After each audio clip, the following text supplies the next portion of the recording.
Hi, I'm Natasha Mila, former teacher, mom of four, and firm believer in being prepared enough.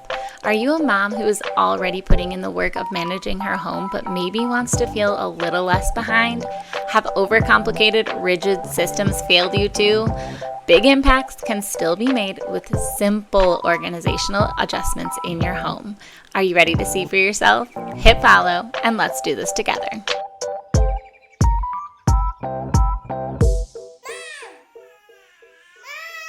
Hello. Welcome to episode number 36, maybe, of the Prepared Enough podcast. We are chatting all today about the morning checklists.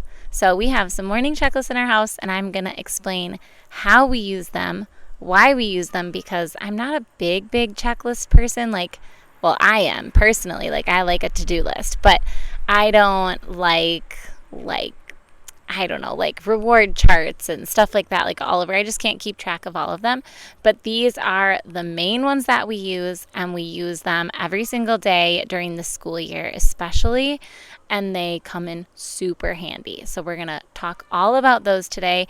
And if you are a paid member, if you are if you are just a regular subscriber and you just listen to this podcast, you are going to be able to listen to this whole podcast this month, actually. Usually we do 3 podcasts a month, and one of them is a paid podcast, and so you just get a little preview for a couple minutes of the episode. I usually try to give you some kind of goodies in it, and then it switches over to a paid version. But today, the whole podcast is going to be available and free for every person listening, but what's going to be for our paid members is the actual charts. So I'm giving you guys who are paid subscribers the morning checklist that we use, and I'm going to give you a blank version, a one that you can, it's all editable. So you'll get a Canva link, and Canva is a free internet place. I don't know. It just creates documents. And so it's free. You can just create a free account, and I will give you my checklists on there, and you can edit them entirely with your own kids' names or anything else you want to change about them. It's yours to edit. So I will supply that for all of our paid subscribers. And for everybody else, you'll get to listen to the whole podcast of me explaining what they are and how to use them. And you'll be able to see what they look like, but just you won't have the access to the charts themselves. So if you want those, you'll have to just become a paid subscriber over on Substack. So all good and dandy. Okay, so getting into it. So we don't have a million checklists or charts all over our house. I'm not a reward person or anything like that. So I can't keep track of all of the things. And I feel like I just end up being more stressed out about the chart itself instead of it being useful for me. So these are a big deal though, because they're the one chart that we use and the one checklist that we use every single day. And so in the school year, they become especially important because I feel like the part of the day of the school year that is the most overwhelming is getting out the door in the morning. It's every single day. It depends on the day. I would say 3 out of the 5 days of the week, it's decent and pretty good. 2 out of the 5 days, it's perfect. So smooth. Everybody's happy. Great. 3 out of the third day, it's okay, fine. 2 of the days, I'm always get out the door, right? But these charts really, and it's my fault for not waking my kids up early enough or going to bed early enough, it's always my own fault, my own doing. But these morning charts, I call them charts, but they're just checklists, are really, really helpful for making sure your kids can do everything not everything on their own, but what they can do on their own. And so we have a couple of them that two of them are different because we only have 2 kids in school this year, and the other 2 are home with us. And so 2 of them don't have anything that is packed in a backpack, but the other 2 do have things that are packed in a backpack. I'll just go through the actual morning chart, and then I do have some other charts that we have in the same location, and this is it's kind of our chart location, I guess. There's just 3 of them, but 2 of them are kind of the same thing. So we'll go through the morning checklist, and then I'll explain kind of what that looks like in our house of actually doing the things, and then I'll just point out what we have for the other charts. So our morning checklist each kid has their own little checklist square, and it has their name on the top of it, so they know whose is whose. And we stick them last year we laminated them. I have a laminator at home. I used to be a teacher, so I have like a little mini laminator at home. But laminated papers just don't really use dry erase markers all that great. And so this year I got wet erase markers, which I think probably would have worked a lot better on the lamination. So if you're going that route, just maybe choose wet erase markers. But this year I got wet erase markers anyway. And we also bought so I'll link to these things too. We bought those little sleeves. I don't know if you've ever seen them in a classroom or something. That's probably the only place that you'd ever see them. They're little clear sleeves that they're kind of like paper protectors, but they are thick pieces of plastic that surround the paper instead of like the flimsy little paper protectors that you stick in a binder. So they're just little sleeves with thick plastic, and they're usually surrounded by like a colorful cloth seam, and you stick your paper inside, and then you can write on the front of the clear plastic, and then you can erase it off. So you can use dry erase markers, you can use wet erase markers, whatever you want to use. So we're going to use wet erase markers this year so that it stays on there a little bit better and doesn't get smudged, because all of them are using the same area. And last year they'd smudge each other's up with dry erase markers and all that stuff. So this year it should be good. And also it's going to work better for me because I cross things off sometimes. So I'll get to that. So we have on our charts, it's sentences, as in so that the readers can see the sentences, and there's also pictures so that the non-readers can see the pictures. And the sentences are phrased as in it's done in completion so that they know they can check it off when they've actually done the task. So the first thing is I cleared my plate. So usually my kids come down, they wake up, I have breakfast, and we eat breakfast right away. And then the first thing that their job is to do is to clear their plate. So I'm still the one making breakfast. At some point when my kids get older, maybe they'll have, make your own breakfast on there or something like that. But right now I'm making their breakfast. And so all they need to do is clear their plate afterwards and put their dishes away and stuff. So I cleared my plate is the first one, and they would check that off. And there's a little picture of a plate with forks and stuff next to it. And then there's a picture of a bed is next. And the next to do is I made my bed. And so then they check that off after they make their own beds. And then the next one, it says, so these are like the bare minimum things that you're going to be doing before school. Like it's not all the like chores or anything like that you'd want on these. This is like just the things that you're doing to get out the door in the morning most days. And so then it says, the next one is I am dressed, and there's a picture of clothes, and you check it off once you're dressed. I have my hair done. There's a picture of a brush, and they can check it off. I brushed my teeth. There's a picture of toothbrush, and they can check it off. Okay, little check boxes are next to these things too. And then the last one is not there for the two boys that I don't have going to school this year, but the two girls do have this, and it's one big checkbox with a bunch of things listed and a bunch of different pictures in kind of like a list order. And it says, I have my backpack packed with, and then there's a list of items. So we have, and this is where I would cross things off if they didn't need them at the current day, So we have the things that are first are usually the things that they are packing like every single day. So they have, but I suppose if they're taking hot lunch, they wouldn't pack their lunchbox. But anyway, so they have the full water. It says full water because you're going to want to make sure that they have their water bottles filled up. And so what we do is actually when they come home from school, they fill their water bottle up and put it back into their backpack right away. So that says full water. And they could like put a little check mark if they wanted to next to these things, but it's really just a reference list for them to check in on. And then it says lunch, and because actually this is why I did that. I did the one big check box this year. Last year we did have little check boxes next to each item, and they just almost took longer to pack up their backpacks because they were so caught up with the checklist itself instead of just packing their backpacks. And so I felt like it got a little distracting. So I took away the checklist next to each of these items, and I just put one big checkbox once their backpack is fully packed. So it says, I have my backpack packed with, and I said full water. The next one is lunch and ice pack, and there's little pictures next to all of these. And the next one is snack. The next one is a folder, because a lot of times kids have take-home folders. The next one is book. Like sometimes they're going to have a library book, but that's usually only once a week. So I will usually have this one crossed off because they're probably not going to need their library book most days, and it's only going to go back once a week. Now, if I wrote only the word book next to it, because sometimes, your kid is getting sent home with like a school book that they need to read at night for homework or something like that. But yeah, mostly for our younger kids, it's the library book. The next one is coat slash sweatshirt. So, there's a couple weeks in the beginning of September, and there's a couple weeks at the end of the year that they don't need a sweatshirt or a coat where we live, but most of the time they're going to have at least toss the sweatshirt in their backpack for layers, because usually it's kind of like cooler in the morning in the fall, and then it warms up in the afternoon for recess and stuff. So, but it's nice to have the sweatshirt packed in case. And so I'll cross whichever one off. I'll cross off the word coat, or I'll cross off the sweatshirt, and they can pack whichever one is on there otherwise.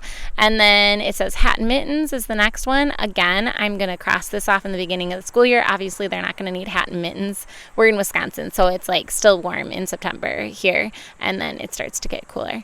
And then shoes slash snow boots. So in the winter, this one's really relevant because they often wear their snow boots and then they need to pack shoes, or they wear their shoes and they need to pack their snow boots. So either or rain boots or something like that. So we have that one on there, but a lot of times that one's crossed off too. You could use this one as like a gym shoes, but my kids, at least, they leave their shoes at our school for gym class. And then the last one is snowsuit and snow pants. So obviously that one's going to remain crossed off most of the year except for when it's snowing. So yeah, so that's like a big long list of all the things that they might need in their backpack, and I will have them crossed off. You can also use permanent marker on these, which I might do for some of those more permanent ones, like snowsuit and snow pants. That's going to remain crossed off for a while. So you can use permanent marker on the outside of those plastic little whatever inserts that we are using, putting paper inside of, and then what you just use to get it off of there is, you probably could get it off with some elbow grease, but you would just, a magic eraser just takes it right off. So you can use permanent marker on the outside of them. I just, for my own kids, because they're going to wipe it off every day, is a wet erase marker is fine. But if you use permanent marker for yourself, for some of those more permanent ones, you could just have them do the wet erase, or like a washcloth over the top of their own part, and your permanent marker would remain crossed off. So that would work great, which is probably what I'll do for a lot of those things. So we use that morning checklist. They are required to fill it out before we get out the door, and it helps with nagging big time. So I just am like, hey, did you complete your checklist? If they're like dilly-dallying around the living room singing into the pillows, as kids do in the mornings, you're like, hello, it's time for school, we have to leave in 20 minutes, so did you finish everything on your checklist? I forgot. But it's a little bit easier to reference back to that than being like, did you do this, did you do that, did you do this, and going through the checklist all on your own via verbal cues and having to remember that in your own head. This is like very helpful for them to just have in their own heads, so you can take it out of yours. And so then the boys that aren't going to school would just have the plate, bed, dressed, hair done, and teeth. And I will attach in there like the example of my own kids so that you can kind of see how we have ours structured for our kids. And then what we have is near that is we have like to-do lists. And so I have 6 boxes, which should be plenty. This is the first year we're going to do this part of it, because last year I kind of included a few things on the morning checklist, and I didn't like that. I ended up taking them off by a couple months into the school year, because really we just used the checklist for the morning.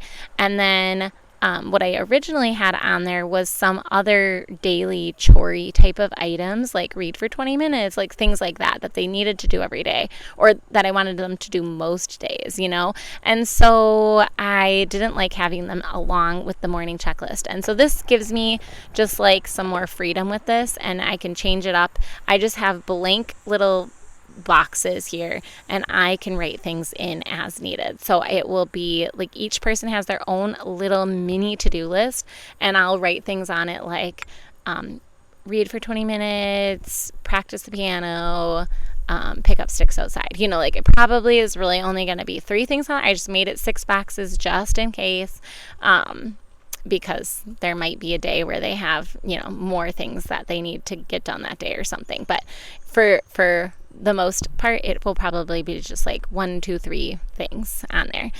But yeah, so it'll just be like what they have to do, what they're expected to do for our family for the day. It might be like put your laundry away, fold your laundry, whatever it is.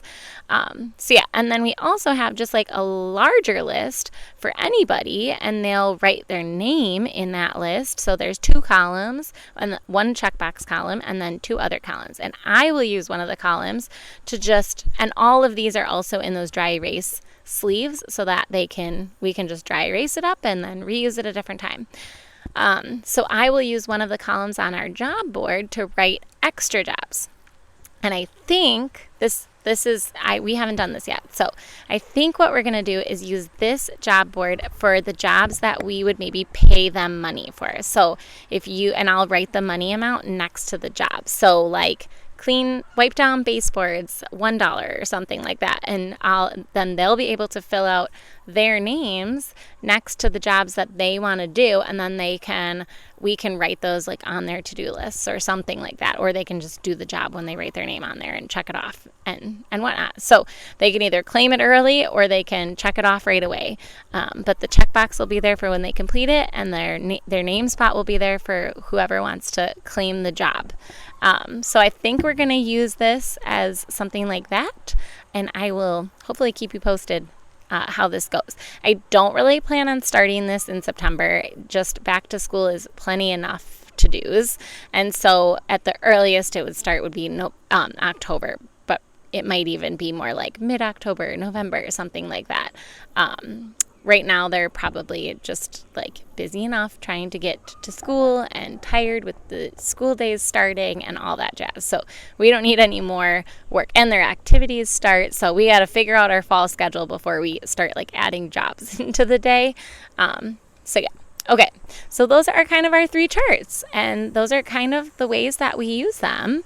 So yeah. I think that's pretty much it. My only suggestion is for location of these charts, I guess I should say that, is we have them, ours are on our refrigerator, but that's only because our refrigerator is literally right next to where we keep it's like by our back entryway. So it's where we keep all of our backpacks, our coats, our shoes, things like that. So you kind of do want to have these charts somewhere near at least the morning charts. The job charts, I suppose, could go anywhere, and the to-do list. But the morning charts, where you're trying to get out the door and have these things done, I suggest having those somewhere near where all of your things are that you also need to get out the door, which is usually like a back entryway or front entryway, something like that. Wherever you have your backpacks and your coats and your hats, your mittens, things like that, so that you can get out the door with all those things, because that's like where their body needs to move to in order to leave the house, right? So you kind of want your chart there so you can do like a final little check off and then get out the door. Most of the things the kids remember to do, we have one daughter that like literally comes back after she does every single thing and checks it off, and then we have another daughter that just checks it off like at the end of the day. And my son, he's just turned 4, but he was 3 last year. He did go to a little school program last year. He's not going to anything this year, but he kind of used it similar to the one daughter who checks everything off kind of at the end. He would kind of mostly just forget about it until I was like, oh, did you check off your checklist? And then he'd go and like check the things off that he did do. But mostly I was doing a lot of reminding of him when he was 3. But yeah, so that's kind of how we use it. But yeah, I suggest putting it back wherever you're going to have their bodies land right before they're about to head out the door, so that they can reference that last minute. So, okay.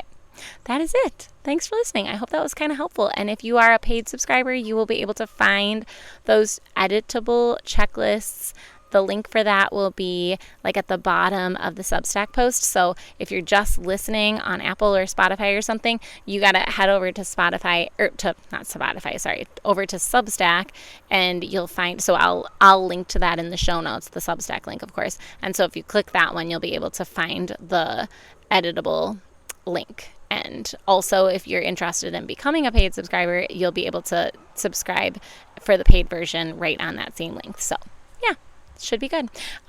Paid subscriptions come at like $5 a month, so you can, or they're like $3 a month if you subscribe for the whole year. So it's like $40 for the whole year or something, or it's $5 a month. So you can do either one. And I am not holding any grudges for anybody who wants to just like pay the $5 and then unsubscribe next month. Like, you can just go back and get all the resources that you wanted, or all the podcasts that you wanted, for binge them, and then delete your subscription. Like, that's not, I'm not judging you for that. I would do the same thing. So if you're into that, do that. Otherwise, the year is $40, but yeah, so then it's $3 a month. All right, that is it. Okay, drink water, eat snacks, take care.